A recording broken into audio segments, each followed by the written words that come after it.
ప్రియ దేవుని బిడ్డలారా, బైబిల్ చదవటం వినటం వల్ల మనలో విశ్వాసం పెరుగుతుంది. మన మార్గానికి త్రోవ చూపుతుంది. సమస్త జనులను శిష్యులనుగా చేయుడి మత్తయి 28:19 వచనంలో దేవుని వాక్యం తెలియచేస్తోంది. తెలుగు బైబిల్స్ను ఆర్ఆర్కే మూర్తి గారు రీసెర్చ్ చేసి విశ్లేషణ చేసిన బైబిల్లోని ప్రతి అధ్యాయాలను వచనాలను వరుస క్రమంలో అనగా ఆదికాండం నుండి ప్రకటనా గ్రంథం వరకు ఇవ్వబడుతుంది. ప్రతి ఒక్కరూ ఆధ్యాత్మికంగా విశ్వాసంలో బలపడి మీ జీవితంలో ఎదుర్కొంటున్న సమస్యల నుండి విడుదల పొందండి. ప్రతి ఒక్కరూ మీ దీవెన టీవీని సబ్స్క్రైబ్ చేసి ఈ వాక్యాన్ని లైక్ చేసి మీ మిత్రులకు బంధువులకు షేర్ చేయండి. దేవుని సువార్తను ప్రకటింపబడుటలో మీరు పాలిభాగస్తులు కండి. ప్రియ శ్రోతలు, ఈరోజు మనం యెషయా గ్రంథం 10వ అధ్యాయం వినబోతున్నాము. గత పాఠంలో 9వ అధ్యాయం 6వ వచనంలో మనకు శిశువు పుట్టాడు. ఇది యేసు మానవత్వాన్ని సూచించే మాట. కాని కుమారుడు అనుగ్రహించబడ్డాడు అంటే ఇది రెండో రాకడకు సంబంధించినది. అనగా 2000 సంవత్సరాల క్రిందట శిశువై జన్మించిన వాడే ఈ కుమారుడు. ఆయన భుజము మీద రాజ్యభారం ఉంటుంది. ఇది ఆయన రెండో రాకడలో స్థాపించబడబోయే రాజ్యం. ఈయన నామధేయాలను గమనించండి. 1 ఆశ్చర్యకరుడు. ఇది ఆయన పేరు, బిరుదం కాదు. న్యాయాధిపతులు 13వ అధ్యాయం 18వ వచనంలో మనోహ దేవుణ్ణి అడిగాడు, నీ పేరేమిటి? ఆయన అన్నాడు, నీవేళ నా పేరు అడుగుతున్నావు? అది చెప్పశక్యము కాదు, గనుకే అది ఆశ్చర్యం. మత్తయి సువార్త 11వ అధ్యాయం 27వ వచనంలో ప్రభువే స్వయంగా అన్నాడు, తండ్రిగాక ఎవడూ కుమారుణ్ణి ఎరుగడు, ఆయన ఆశ్చర్యకరుడు. రెండో రాకడలో ఆయన ప్రతి తిరుగుబాటును అణిచివేస్తాడు. ఆయన పరిపాలిస్తాడు. ఆశ్చర్యకరుడు. మరో పేరు ఆలోచనకర్త. ఆయనకు ఆలోచన చెప్పగలవాడెవడూ లేడు. రోమాపత్రిక 11వ అధ్యాయం 34వ వచనం, ప్రభువు మనస్సును ఎరిగిన వాడెవడు? ఆయనకు ఆలోచన చెప్పిన వాడెవడు? యేసే మనకు జ్ఞానమై ఉన్నాడు. 1 కొరింథీ 1వ అధ్యాయం 30వ వచనం. మూడో పేరు బలవంతుడైన దేవుడు, ఏల్ గిబ్బర్. ఆయనకు సమస్తాధికారం అప్పగించబడి ఉంది. ఆయన సర్వశక్తిమంతుడు. మరియమ్మ ఎత్తుకుని పాలిచ్చినవాడు, లోకాన్ని పరలోకాన్ని పాలించేవాడు. నాలుగో పేరు నిత్యుడైన తండ్రి, అవి అద్, అనగా ఆయనదే నిత్యత్వం. ఆయన సమస్తానికి సృష్టికర్త. ఆయన లేకుండా కలిగి ఉన్నదేదీ కలుగలేదు. కొలసీ పత్రిక 1వ అధ్యాయం 16వ వచనం, ఆకాశమందున్నవి భూమియందున్నవి దృశ్యమైనవి గాని అవి సింహాసనములైన ప్రధానులైన అధికారములైన సర్వము ఆయన యందు సృజింపబడినవి. సర్వము ఆయన ద్వారా ఆయనను బట్టి సృజించబడినవి. ఆయన నిత్యుడైన తండ్రి. హెబ్రీ పత్రిక 1వ అధ్యాయం 2వ వచనం, ఆయన ఆ కుమారుణ్ణి సమస్తానికి వారసుణ్ణిగా నియమించాడు. ఆయన ద్వారా ప్రపంచాలను నిర్మించాడు, అనగా యుగాలను ఆయనే కలుగజేశాడు. ఇక 5వ నామధేయం సమాధానకర్త అయిన అధిపతి, సర్ షలోహెం. ఆయన పరిపాలనలోనే శాంతి సమాధానం. ఆయన రాజ్యం విస్తరిస్తుంది. దావీదు సింహాసనముపై ఆయన కూచుంటాడు. ఆయన రాజ్యం శ్రేయో రాజ్యం. 9వ అధ్యాయం 10వ వచనం నుండి శ్రమల కాలంలో శేషిత ప్రజలకు కలగబోయే అనుభవాలు చెప్పబడినవి. ఆయన కోపం రగులుకుంటుంది. ఆయన ఉగ్రత వల్ల దేశం కాలిపోతుంది. ఆయన బాహువు చాపబడి ఉంది. ఇప్పుడు 10వ అధ్యాయం 1వ వచనం నుండి వినండి. విధవరాండ్రు తమకు దోపుడు సొమ్ముగా ఉండాలని, తల్లిదండ్రులు లేని వారిని కొల్లపెట్టుకొనవలెనని కోరి, న్యాయ విమర్శ జరిగించకుండా దరిద్రులను తొలగించడానికి, నా ప్రజలలోని బీదల న్యాయాన్ని తప్పించడానికి, అన్యాయపు విధులను విధించే వారికి శ్రమ. ఈ అధ్యాయంలో అష్షూరు మీదికి రాబోయే దేవుని తీర్పు ఉంది. ఇశ్రాయేలుకు దేవుని తీర్పు, ఆ తరువాత అష్షూరుకు తీర్పు. 10వ అధ్యాయంలో మహాశ్రమల ప్రవచనమున్నది. అర్మగెద్దోను గురించి ఈ అధ్యాయంలో చెప్పబడింది.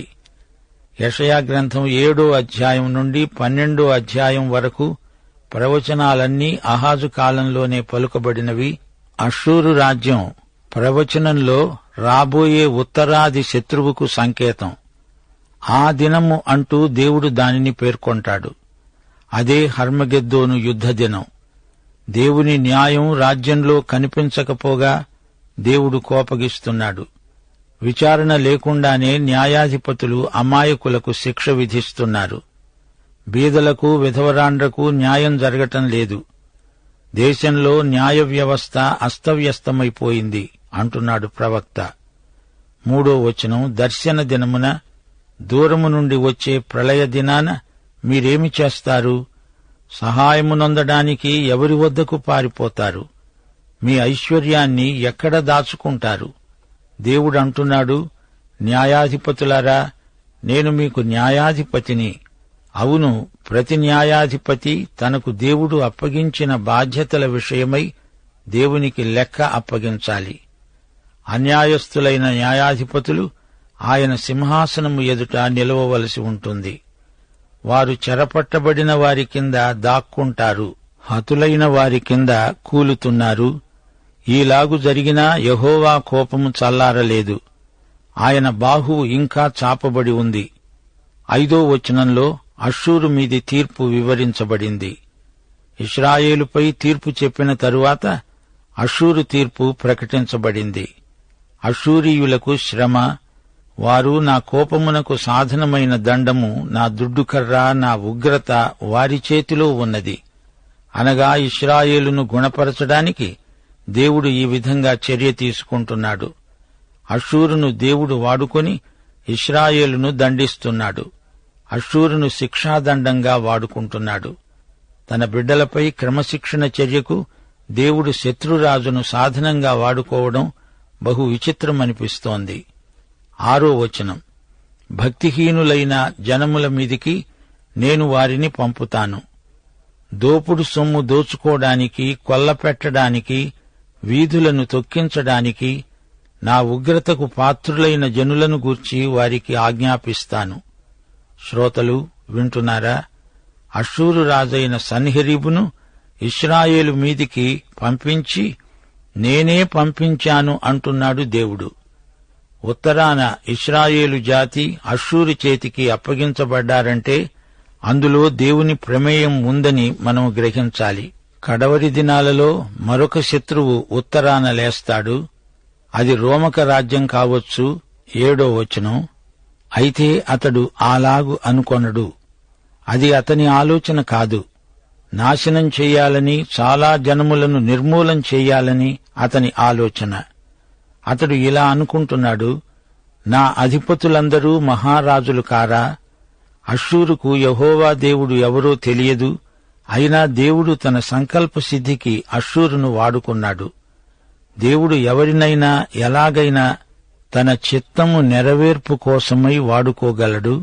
12వ వచనం, సీయోను కొండమీద, యెరూషలేము మీద ప్రభువు తన కార్యమంతా నెరవేర్చిన తరువాత నేను అష్షూరు రాజు యొక్క హృదయ గర్వము వల్లని ఫలమును బట్టి, అతని కన్నుల అహంకారపు చూపులను బట్టి అతణ్ణి శిక్షిస్తాను.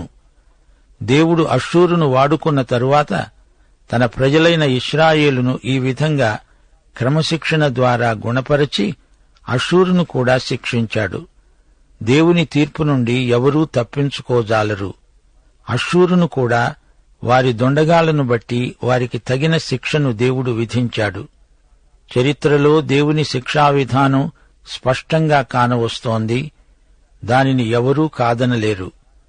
ఈ లోకంలోని జాతులన్నిటికీ దేవుడే తీర్పరి అని యెషయా తేటగా ప్రకటించాడు. 15వ వచనంలో ప్రవక్త సూటిగా ఒక ప్రశ్న అడుగుతున్నాడు. గొడ్డలి తనతో నరికేవానిని చూచి అతిశయపడుతుందా? కోల తనను ఎత్తేవానిని ఆడించినట్లు, దండము కర్రకాని వానిని ఎత్తినట్లు ఉండునుగదా? దేవుడు లోకములోని జాతులన్నిటినీ ఏదో విధంగా వాడుకుంటాడు. అందుచేత సమస్త జాతులు దేవుని తట్టు తిరగాల్సిన ఘడియ వచ్చింది. దేవుడు తన ప్రజల పక్షాన ఉన్నాడు. వారు ఎంత అల్పసంఖ్యాకులైనా తమ దేవుణ్ణి బట్టి వారిదే విజయం. అయితే మనం దేవుని పక్షాన ఉన్నామా అనేది అసలైన ప్రశ్న. సోదరీ సోదరులారా, మరచిపోకండి, దేవుడు లోకములోని సమస్త జాతులకు తీర్పరి. గొడ్డలి ఒక సాధనం మాత్రమే. దానిని చేత పట్టుకున్న వానిని బట్టే అది నరకబడింది. దేవునితో ఉన్నవారు ఎంత కొద్దిమందైనా వారిదే అధిక బలం. 20వ వచనంలో రాబోయే మహాశ్రమల కాలం ప్రవచించబడింది. అయితే ఇశ్రాయేలు శేషిత జనాంగమే మిగిలి ఉంటుంది. మహాశ్రమలలోని శేషిత ప్రజలను గురించి 20వ వచనంలో చెప్పబడింది.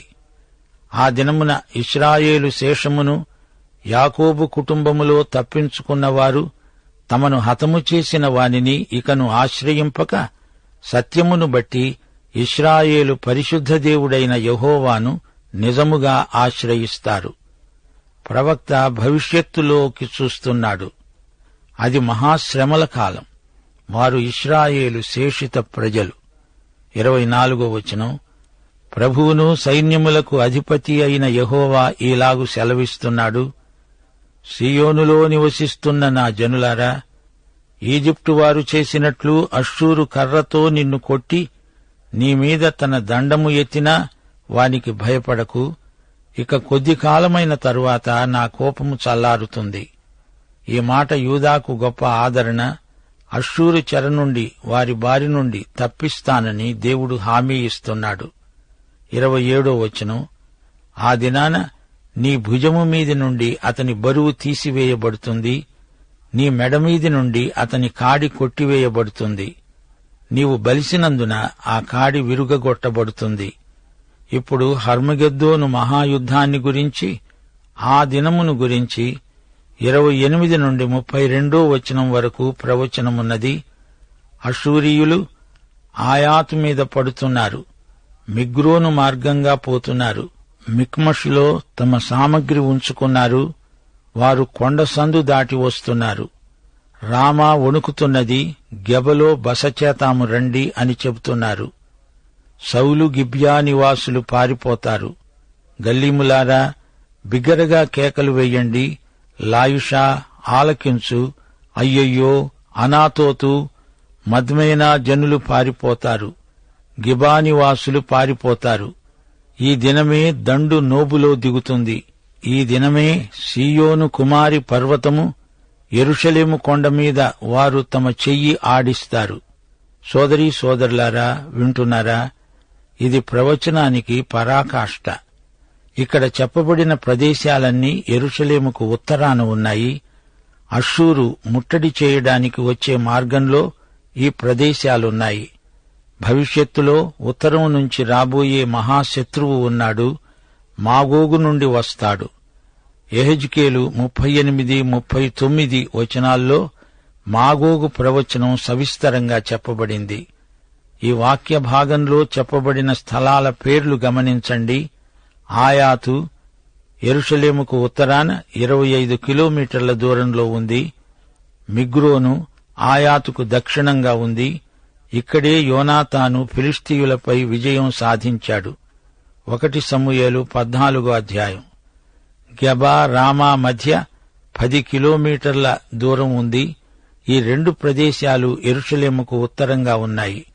34వ వచనం, ఆయన అడవి పొదలను ఇనుప కత్తితో కొట్టివేస్తాడు. లెబానోను బలవంతుడైన ఒకని చేత కూలిపోతుంది. ఈ బలవంతుడు యేసుక్రీస్తే. ఆయన రెండోసారి రాబోతున్నాడు. ఈ అధ్యాయంలో అనాతోతు పేరు విన్నారా? ఇది యెరూషలేముకు ఉత్తరంగా 5 కిలోమీటర్ల దూరంలో ఉంది. ఇర్మియా ఈ ఊరివాడే. లాయుషు పాలస్తీనాకు ఉత్తరపు కొనలో ఉంది. అది దాను గోత్రస్థానం.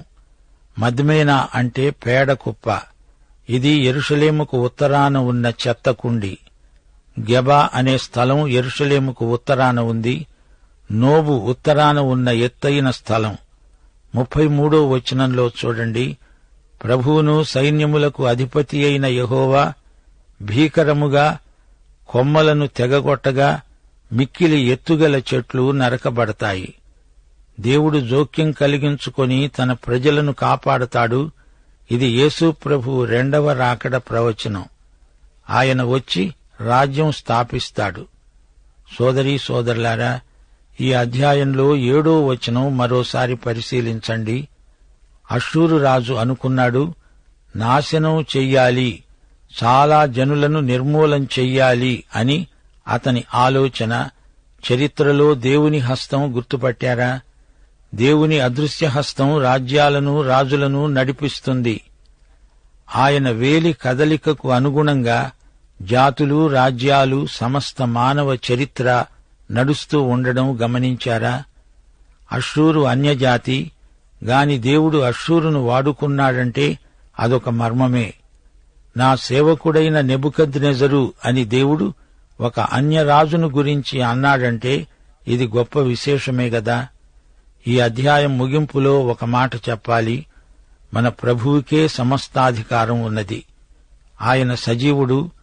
ఆయనకు మనం ప్రతినిధులం. భూదిగంతాల వరకు వెళ్లి ఆయన కోసం ఆత్మలను సంపాదించాలి. పరలోక రాజ్యం ఈ భూమి మీద విస్తరించాలి. దేవుని రాజ్య విస్తరణ కాంక్ష మనకెంతో ఉంది. నీ రాజ్యము వచ్చునుగాక అనేది మన ప్రార్థన, కోరిక, ఉత్కంఠ. ఇశ్రాయేలు ప్రజల మధ్య పేరాశాపరులు ఎక్కువయ్యారు. బీదలను దోచుకుంటున్నారు. ధనికులు ఇంకా ధనికులవుతున్నారు. బీదలు మరీ బీదలవుతున్నారు. దర్శన దినాన, దూరము నుండి వచ్చే ప్రళయ దినాన మీరేమి చేస్తారు? ఇదే ప్రశ్నకు ప్రతి ఒక్కరూ నాడు నేడు జవాబు చెప్పాలి. దేవుణ్ణి కలుసుకోవడానికి సిద్ధపడండి. మీ ఆస్తిపాస్తులు, మీ ధనధాన్య సమృద్ధి ఆ రోజున ఎందుకు కొరగావు అని ప్రవక్త సవాలు చేస్తున్నాడు. 5 నుండి 19వ వచనం వరకు అష్షూరు గర్వం మరీ పెచ్చుమీరింది. అయితే దేవుడు ఇశ్రాయేలు క్రమశిక్షణ కోసం అష్షూరును సాధనంగా వాడుకున్నాడు. అష్షూరు అనే గొడ్డలిని దేవుడు ప్రయోగించాడు. అయినా గర్వించడానికి అష్షూరులో ఏముంది గనుక? అష్షూరుకు కూడా తీర్పు దినం ఉంది. అగ్నిజ్వాల అష్షూరును దహించబోతోంది. అష్షూరు రాజధాని నినెవే. క్రీస్తు పూర్వం 612లో బబులోను విజృంభించి అష్షూరును పూర్తిగా ఓడించింది. జాతులు గర్వించడానికి కారణమేమీ లేదు. వాటి భవితవ్యం దేవుని చేతిలోనే ఉంది. ఈ అధ్యాయం చివర నిరీక్షణ సందేశమున్నది. 20 నుండి 34వ వచనం వరకు దేవుడు తన కృపచేత శేషిత జనాంగాన్ని మిగిల్చాడు. వారు వాగ్దత్త భూమికి తిరిగి రావడానికి దేవుడు గొప్ప అవకాశం కల్పించాడు. అష్షూరు దండెత్తి రాదు, యెరూషలేమును ముట్టడించదు అని దేవుడు వారికి ధైర్యం గొలిపాడు. అష్షూరు మిక్కిలి ఎత్తైన చెట్టు, అది నరకబడుతుంది. చివరికి మెస్సియా రాకడ వాగ్దానంతో ఈ అధ్యాయం ముగిసింది. దేవుడు తన ఉగ్రతలో కూడా కృపాసహితమైన నిరీక్షణ కలిగిస్తాడు. ప్రియ శ్రోతలు, ప్రవక్త పరిచర్య ఎంత సాహసోపేతమో చూచారా? సమూయేలు కాలంలో ప్రవక్త పరిచర్య ప్రారంభమైందని మనకు తెలుసు. సమూయేలు చిట్టచివరి న్యాయాధిపతి, ప్రవక్త దేవుని ప్రతినిధి, యాజకుడు దేవుని ఎదుట మానవ ప్రతినిధి. వీరిద్దరూ దేవుని సేవకులే.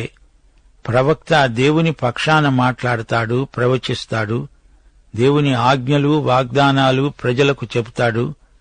ప్రజలు ప్రవక్తలనెందరినో హింసించారు. అయినా వారు ధైర్యంగా దేవుని మాటలను ప్రజలకు వినిపించారు. ప్రవక్తల రచనల్లో యెషయా గ్రంథం మొదటిది. ఇతడు రాజకుటుంబంలో పుట్టాడు. ఒక ప్రవక్త్రిని పెళ్లాడాడు. మొదట్లో యెషయా ప్రవచనాలు ప్రజలంతా ఎంతో శ్రద్ధగా విన్నారు. అయితే రానురాను అతని ప్రబోధాలకు ప్రజలు ఎదురు తిరగసాగారు. ప్రజల పాపాన్ని యెషయా తీవ్రంగా ఖండించాడు. ఇతడు 60 సంవత్సరాలు సేవ చేశాడు. ఆ తరువాత మనష్షే రాజు కాలంలో హతసాక్షి అయ్యాడు. జ్ఞాపకముంచుకోండి, యెషయా 1 నుండి 6వ అధ్యాయం వరకు ఉజ్జియా, యోతాము రాజుల కాలం. 7 నుండి 14వ అధ్యాయం వరకు అహాజు రాజు కాలం. 15 నుండి 39వ అధ్యాయం వరకు హిజ్కియా కాలం. గమనించాలి, యెషయా గ్రంథంలోని మొదటి 39 అధ్యాయాలు యూదా ఇశ్రాయేలు జాతులను, చుట్టూరా ఉన్న అన్య జాతులను గద్దిస్తూ పలుకబడిన ప్రవచనాలు. చివరి 27 అధ్యాయాలలో, అనగా 40 నుండి 66 అధ్యాయం వరకు మెస్సియా ద్వారా కలగబోయే ఆదరణ ప్రబోధించబడింది. బైబిలు పాత నిబంధనలోని 39 గ్రంథాలు, కొత్త నిబంధనలోని 27 గ్రంథాలు యెషయా గ్రంథంలోని ఈ 2 విభాగాలకు చక్కగా సరిపోలుతాయి. యెషయా గ్రంథం వినండి. 3 ముఖ్యమైన ప్రబోధాలు. 1. దేవుని తట్టు తిరగండి. 2. పశ్చాత్తప్తులవండి. 3. నూతన పరచబడండి. క్రీస్తు విమోచనను విశ్వసించండి, ధన్యులు కండి. పాఠం సమాప్తం. దైవాశీస్సులు. ఆమేన్.